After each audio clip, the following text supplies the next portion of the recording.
Bonjour et bienvenue sur Couleur Papier. Nous nous retrouvons aujourd'hui et nous sommes jeudi et non mercredi. Toutes mes excuses, j'ai eu quelques petits contretemps. D'abord effectivement l'expédition de tous mes catalogues et puis la fatigue aidant probablement, j'ai dû m'y reprendre au moins à 5 fois pour faire mon prototype. Comme vous pouvez le constater, ça arrive à tout le monde. Vous n'êtes pas la seule parfois à galérer pour arriver au résultat que vous voulez obtenir. D'ailleurs à ce propos, si ça n'est pas encore fait, je vous invite à vous inscrire, à vous abonner à la page Facebook de Couleur Papier. Vous avez un petit logo Facebook qui se trouve en haut de la colonne de gauche du blog et vous avez les réseaux sociaux sur lesquels Couleur Papier est présent.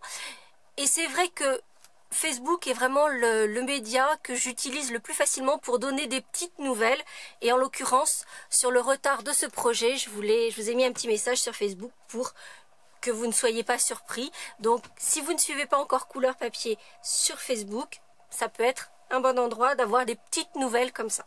Et le projet que je vous propose aujourd'hui, donc c'est celui-ci, et j'avoue qu'il me plaît vraiment beaucoup. Donc c'est une petite boîte qui se trouve comme ceci, que l'on va maintenir fermée par ce petit ruban. Et en fait elle est un peu magique parce qu'en fait ça raconte un peu toute une histoire, c'est-à-dire que on a ce joli cadre, on voit déjà en transparence qu'il se passe quelque chose puisque on va l'ouvrir et là on va avoir une petite scénette avec un petit bistrot, un café. On va ouvrir et là on va avoir la devanture de notre café, puis on va pouvoir ouvrir ici et mettre tout ce que l'on a envie de mettre dans cette petite boîte, que ce soit des confiseries, des petits gâteaux maison, un cadeau, voilà, il y a pas mal de choses. La boîte mesure environ 10 par 9 cm, donc, et en hauteur, on a 4 cm de hauteur, donc on a un volume qui n'est pas désagréable et qui laisse la possibilité de mettre quand même pas mal de choses. Et je vous invite à me suivre pour réaliser cette jolie boîte triptyque. Pour réaliser notre boîte, nous aurons besoin de 2 carrés de 8 pouces par 8 pouces. Comme souvent et surtout sur les projets 3D, je vais réaliser mon projet en système impérial, mais comme d'habitude sur le blog, donc soit en cliquant en barre d'infos, soit à la fin du blog, vous allez retrouver le lien qui vous mènera vers l'article de ce projet et le plan de coupe avec toutes les mesures, aussi bien en système métrique que en système impérial. Donc vous pourrez faire votre choix. Donc 2 carrés de 8 pouces par 8 pouces, une chute de papier blanc en version épais et 2 bandes dans du papier à motif qui mesure alors la longueur complète, donc 30 pouces par 1 pouce 3/8.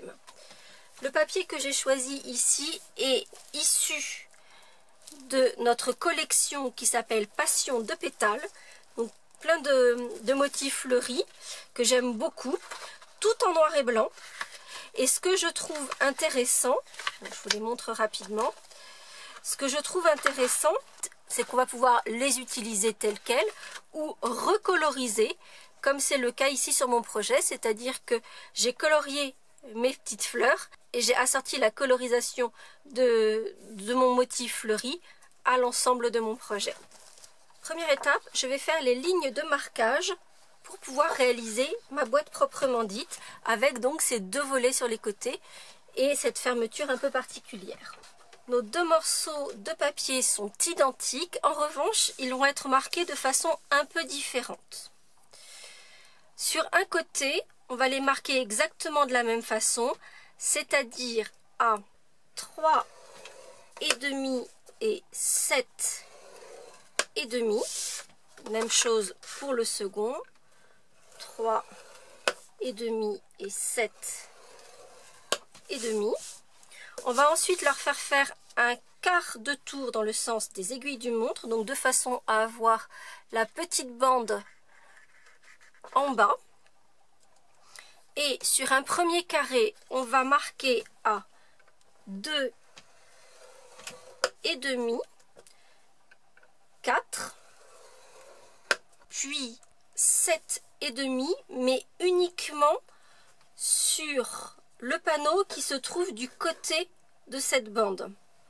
Donc moi ce que je fais, parce que c'est pas facile forcément de repérer, c'est que je vais mettre une règle qui va partir du 7,5 et qui me permet de savoir que 7,5 se trouve ici, et je vais remonter jusqu'à la ligne de marquage horizontale, donc pour ne marquer que sur cette partie-ci. Ensuite, je vais refaire faire un quart de tour, cette fois-ci dans le sens inverse des aiguilles d'une montre, de façon à avoir cette bande en haut de ma planche de marquage. Et cette fois-ci, je vais marquer à 4, 4 3/4,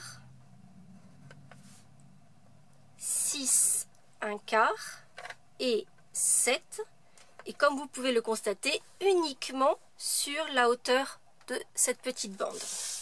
Pour mon autre carré, là encore, je vais faire un quart de tour pour avoir la bande étroite en bas.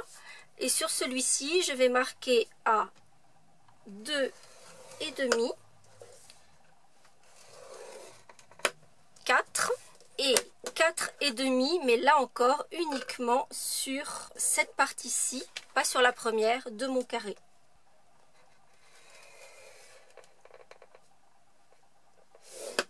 Nous allons ensuite procéder à un peu de découpe. Donc j'ai mes deux panneaux qui sont l'un à côté de l'autre, avec la petite bande étroite qui se trouve sur la droite à chaque fois. Ceci va partir, ceci va partir, ici de même.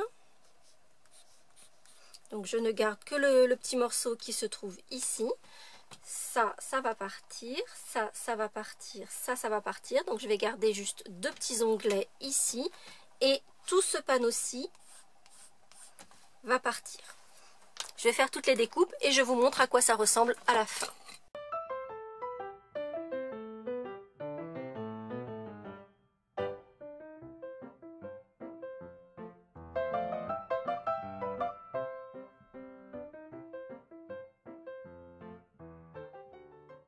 Et voici donc les deux morceaux que l'on obtient. Donc vous constaterez que sur les volets qui se trouvent en bas, je les ai coupés légèrement en biais, que entre les deux volets qui se trouvent en haut, j'ai enlevé, alors j'ai coupé entre les deux droit, mais j'ai enlevé l'épaisseur de ma ligne de marquage pour avoir quelque chose de bien propre. Et j'ai également coupé les angles de mes deux petits onglets qui vont refermer ma boîte. Je vais ensuite reprendre ma planche de marquage et je vais prendre le panneau où on a enlevé un grand morceau ici. Ce n'est pas celui où il y a les petits onglets ici. Donc celui où on a enlevé un grand morceau. Et là, je vais faire qu'un seul petit point sur la ligne de marquage qui se trouve ici. Je vais faire un seul petit point à 4. À 4 3/4, à 6 1/4 et à 7. Puis soit à l'aide de ciseaux ou mieux avec un cutter de précision, je vais enlever une toute petite bande, mais c'est une bande qui fait 1 millimètre à peine, donc sur ma ligne de marquage. En fait, c'est l'épaisseur de ma ligne de marquage que je vais enlever, et entre ces deux points que je viens de marquer.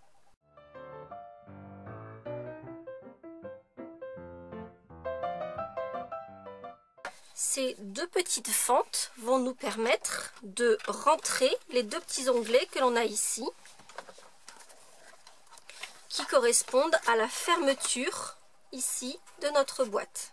Une fois que ceci est fait, on va faire un petit peu de tamponnage. Et là, j'ai utilisé le set de tampons qui est coordonné à ces matrices de découpe que nous allons donc utiliser sur cette boîte qui s'appelle Café Charmant. Et nous allons tamponner le cadre avec ces petites guirlandes fleuries ainsi que la petite scénette du café. Par ailleurs, avec le tampon anniversaire Vivace, je vais faire ces petits tamponnages en ton sur ton, donc sur la partie où il y a la découpe de de ce cadre, mais également sur la partie de l'autre volet. Je vais vous montrer exactement où cela doit être fait. Donc sur les deux volets qui sont sur le dessus. Par contre, on va attendre pour tamponner le dernier volet, puisque l'on a besoin de le positionner par rapport au précédent pour que tout soit visible les uns par rapport aux autres. Pour le tamponnage de mon cadre fleuri et de ma petite scénette, je vais utiliser l'encre Memento noire, puisque je vais ensuite coloriser avec mes Stampin' Blends. Et comme ce sont des feutres à alcool, il faut une encre qui va résister à ce traitement. Pour ce qui concerne le tamponnage fleuri, il va donc venir sur ces deux panneaux-ci. Donc vous voyez les rectangles qui se trouvent ici. Et donc je vais protéger avec des post-it pour que mon tamponnage ne vienne pas en deçà de cet espace-ci. Dernier petit conseil pour ce qui concerne le grand tampon qui fait donc ce joli cadre. C'est assez facile de modifier la forme de ce tampon, parce que vous voyez il y a des parties relativement fines. Donc mon conseil, c'est de juste le poser sur votre espace de travail et ensuite de poser votre bloc transparent dessus. Ainsi vous êtes sûr de ne pas avoir modifié la forme de votre couronne.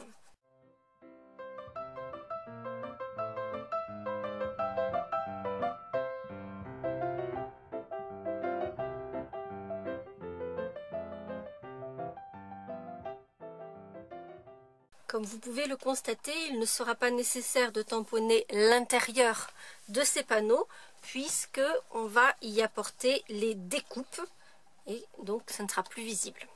Nous allons à présent justement procéder aux différentes découpes. Alors ce que j'aime beaucoup avec ce set de matrices de découpe, c'est qu'en fait on peut faire plein de choses différentes. C'est-à-dire qu'on va pouvoir couper notre cadre fleuri avec cette matrice-ci et pouvoir garder un cadre complet. On va pouvoir également évider l'espace intérieur, c'est d'ailleurs ce que nous allons faire, mais on va pouvoir aussi choisir de ne découper que les petites guirlandes et peut-être les mettre sur un projet différent. Pour ce qui concerne la petite scène la petite scénette du café, c'est pareil, on va pouvoir découper uniquement la fenêtre en gardant la petite scénette sur notre papier ou découper uniquement la petite scénette. Donc vous voyez, on peut faire plein de choses. Ce qui est intéressant aussi, c'est qu'il y a dans le set de tampons un petit taupière et l'avantage c'est qu'on a 3 matrices de découpe pour ce petit taupière. Donc si on veut en mettre plusieurs, on va pouvoir gagner du temps en les découpant toutes en même temps, en en tamponnant plusieurs et pouvoir les découper avec les 3 matrices. En ce qui nous concerne, nous allons découper notre cadre et évider l'intérieur. Nous allons découper notre petite scénette. Nous allons également découper uniquement l'intérieur de notre cadre. Par contre, on va se guider.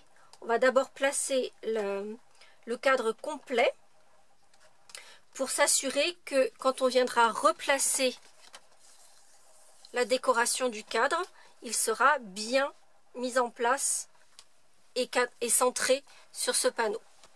On va déjà procéder à ces différentes découpes et je vous retrouve pour la suite.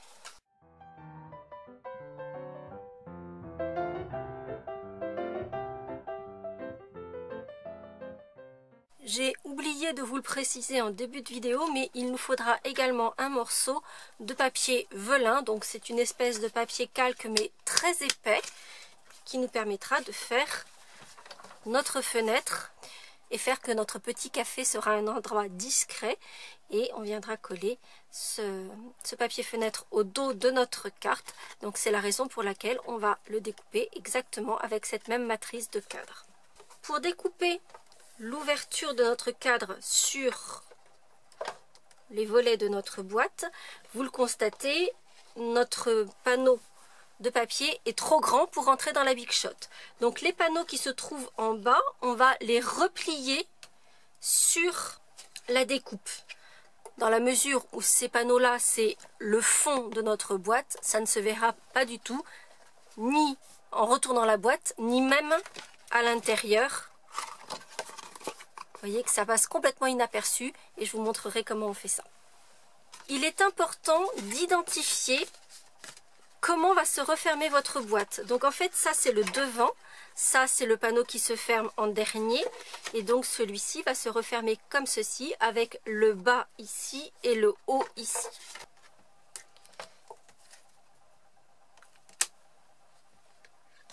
Et donc je vais placer le grand cadre centré sur mon volet pour ensuite venir placer la découpe intérieure. Donc là tout est bien centré, mais donc ce grand cadre je vais l'enlever puisque je ne découpe que l'intérieur. Comme je vous le disais, je ramène ce panneau là sur le dessus pour que ça puisse passer dans ma Big Shot et on passe le tout dans la machine. Donc comme je vous le disais, effectivement le volet du bas se trouve un peu abîmé, mais ça n'a aucune importance. Pour faire la seconde découpe, et comme vous pouvez le voir, cette découpe en carré n'est pas du tout visible à travers ma première découpe, en fait on va prendre des repères. Donc on va prendre un crayon de papier et on va le superposer avec celui que l'on vient de découper. Et on va repérer l'ouverture du volet qui viendra sur le dessus. Ainsi, quand je vais faire la seconde découpe, je vais pouvoir me caler. Donc les couteaux sont sur l'extérieur de la matrice. Je vais pouvoir faire en sorte que cela vienne tout autour. En revanche, il va falloir faire attention à un deuxième aspect, c'est que l'on a notre petite scénette avec notre petit bistrot qui va venir en bas. Donc, je vais utiliser la matrice, je vais la positionner par-dessus et je vais ainsi placer, donc en centrant bien mon ouverture et faire en sorte que ça couvre, que ça vienne se centrer parfaitement sur les traits de crayon que je viens de faire. Et j'ai donc à présent mes deux morceaux avec les volets découpés. Pendant que ma boîte est toujours à plat, je vais devoir tamponner le petit paysage avec la petite fenêtre et mes petits rosiers que j'ai mis sur les côtés pour rappeler un petit peu les guirlandes de fleurs qui sont sur le dessus. Donc là encore, il est important de repérer dans quel sens va être vue cette petite scénette. Et comme je vous l'ai dit tout à l'heure, ici, c'est sur ce panneau-ci que nous allons tamponner. Ici, c'est le devant. La boîte va se fermer comme ceci. Donc ici, ce sera le haut, du côté où on a les deux petits onglets. Et ici, ce sera le bas.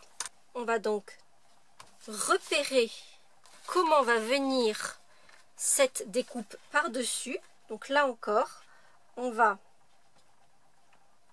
placer les deux panneaux l'un sur l'autre et faire quelques repères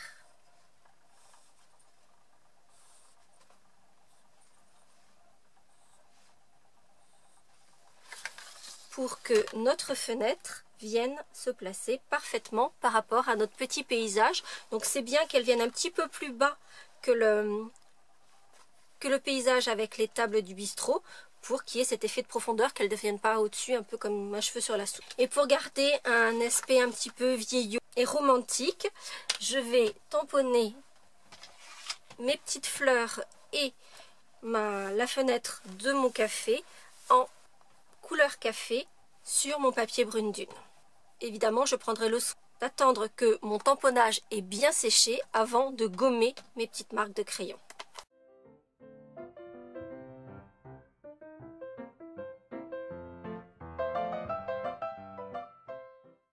Pour poursuivre, je vais faire un peu de colorisation. Donc sur mes petites guirlandes de l'ouverture du dessus de ma boîte, je vais coloriser également mon petit café. Et je vais coloriser, comme je vous le disais, mon papier à motif pour qu'il ne soit plus simplement noir et blanc, mais assorti à l'ensemble de mon projet. Les touches de couleur de ce projet ne sont données que par cette colorisation. C'est la petite version un peu différente que je vais vous proposer, puisque comme chaque fois je vous propose des versions différentes de mes projets. Ici, nous étions dans des tons de rose et de violet. Et donc pour cette version-ci, je vous propose une version dans des tons de bleu un peu vert, donc des bleus un peu turquoise. Donc je vais prendre les deux bleus piscine party et les deux bleus baie des Bermudes assortis au vert olive pour les feuilles.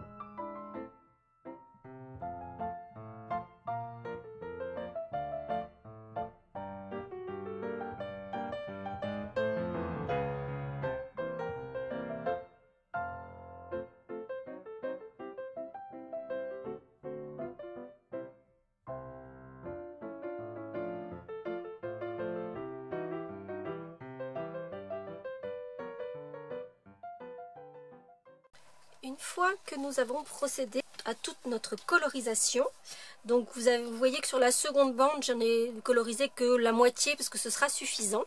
Nous allons pouvoir procéder au montage. Avant cela, je vais juste faire une toute petite chose qui est l'ancrage du pourtour de cette fenêtre pour qu'elle ressorte davantage sur le projet. Alors évidemment, accéder dans les angles ici n'est pas forcément simple. Si vous mettez de l'encre sur la partie du petit café, ça n'a aucune importance, puisqu'en l'occurrence, ça va être recouvert par la partie qui est colorisée. Avant d'assembler nos différents morceaux, on va redécouper ces bandes pour qu'elles soient pile poil au format des bordures de notre boîte. Et on va donc les découper à 3/8, 3/7/8, 3/8 à nouveau. Et il nous faudra un deuxième morceau à 3/7/8. J'aime bien garder la continuité du motif. Ce qui veut dire que je vais mettre ce morceau-ci sur le devant de ma boîte, ces deux-là sur le côté, et le dernier, qui n'est pas dans la continuité, sur l'arrière de ma boîte. Et donc, pendant que notre boîte est à plat, on va apposer toutes les parties à coller. Donc notre petit café à son emplacement, le petit cadre avec sa couronne fleurie sur le papier velin, puis sur le devant de notre boîte. Pour les morceaux qui se trouvent sur le pourtour de la boîte, avant de les coller à leur place, on va faire un petit trait au milieu des deux côtés. C'est ce qui va nous permettre de placer le ruban. Avant de coller mes morceaux décoratifs sur les côtés, je vais placer un petit morceau d'adhésif double face. Donc sur les deux lignes que je viens de marquer, je placerai un morceau de ruban. Ici, je vais utiliser celui qui est de couleur baie des Bermudes, donc il va s'accorder à mes motifs fleuris. Alors, les rubans que j'ai utilisés sont par lot de 3. C'est un lot de produits qui peut vous être offert, si vous le choisissez, parmi les cadeaux Celebration pour 60 € d'achat.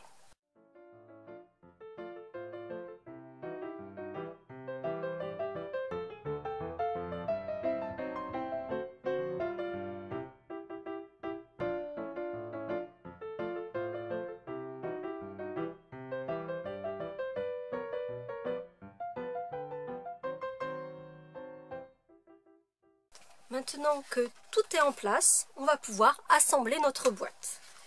Donc je vais commencer par appuyer toutes les lignes de marquage.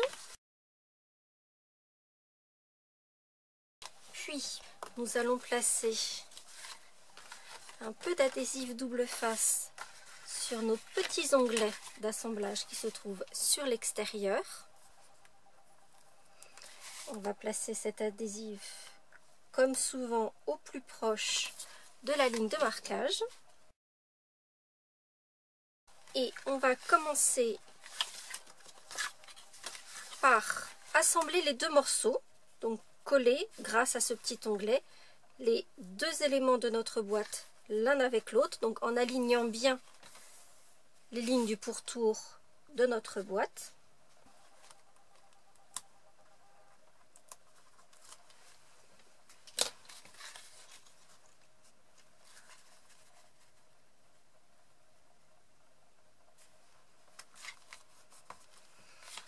Puis on va assembler les deux extrémités en se mettant bien à plat pour être sûr que tout soit bien aligné. Et il ne reste plus qu'à assembler le fond. Donc on va commencer par les côtés.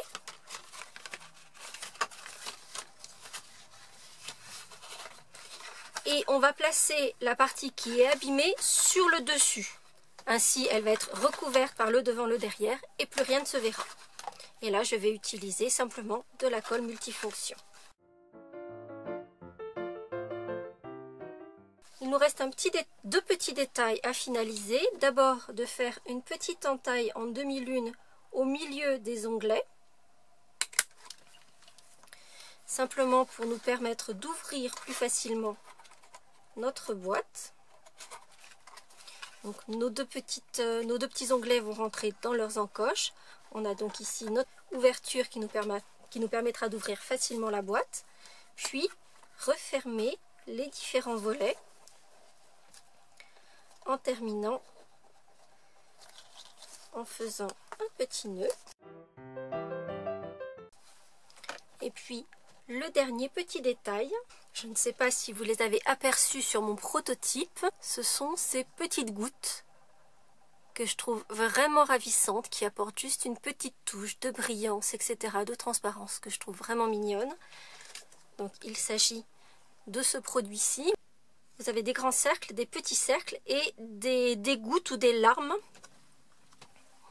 Ici, on ne va utiliser que les petits et les grands cercles que l'on va poser là où bon nous semble.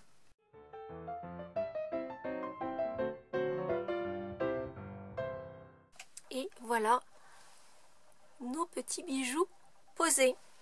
Alors, avons-nous parmi les abonnés à Couleur Papier une team rose ou une team turquoise? Dites-moi, si vous me connaissez, vous vous doutez que pour ma part, mon cœur balance davantage sur les coloris roses plutôt que les coloris bleu-vert. Mais je trouve qu'elles ont leur charme vraiment toutes les deux, avec vraiment ce paysage qui se découvre au fur et à mesure. Je trouve ça vraiment mignon.